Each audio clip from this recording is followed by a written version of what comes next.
Hello everyone, my name is Ashton Hicks, and today I'm going to be talking about the 253rd night through the story of Julnar of the Sea in the Arabian Nights novel.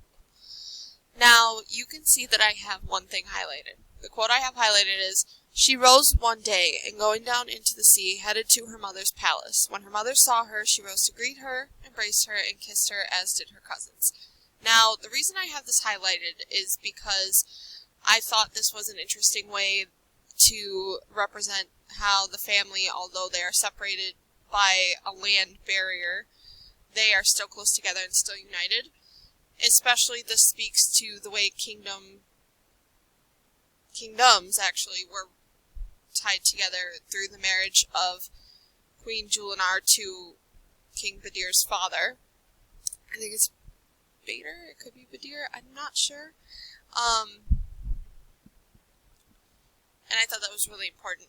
Now, the next thing I had pointed out was a quote that takes up the majority of this night of the story, and it starts with, "He came with his uncle," and ends with, "Had no news of him." Now, the reason I picked this is because not only does it summarize what has happened thus far in the storytelling of Shahrazad, but it also sort of has a Shakespearean feel to me.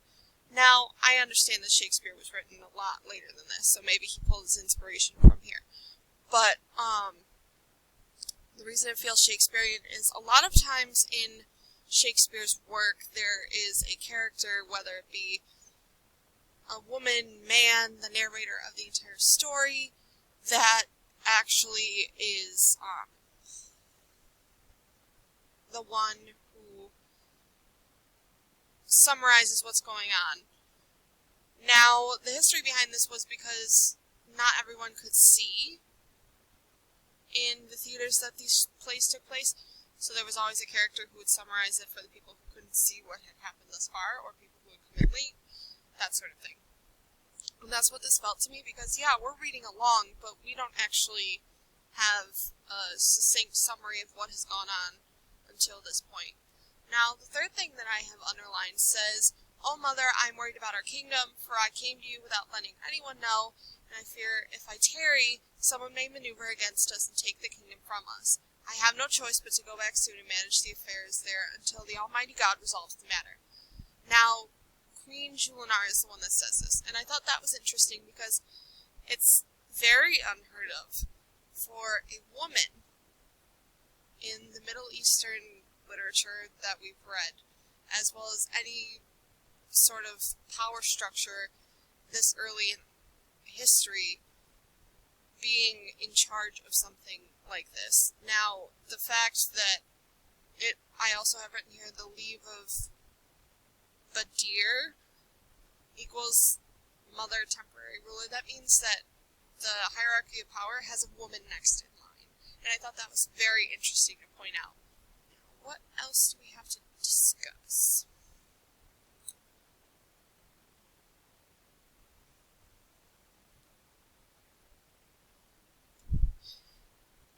In general, I think that this story is very, very, very, very full of interpretation and full of, well, interpretation possibilities, because everybody reads things differently. But I also think this is very interesting in terms of imagery, because there are parts in the book where we see Badir with the sorcerer queen, and she turns into a bird, and we have that imagery to picture. We also have the imagery of his mother coming up from the sea on land, finding out that her family is also from the sea. Like, there are so many different instances of imagery, and so many different instances of possible ways to interpret this. I also think that it's important to note that this story, yes, it is Shahrazad's plan to tell the king this story, and keep telling the king the story, and keep telling the king the story, to not only save the people, but to save herself.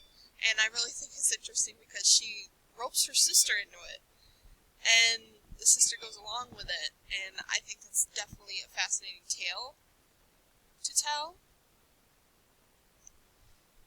the bond between these two sisters is very important because it also represents a familial bond that you find regardless of what point in the story you're in.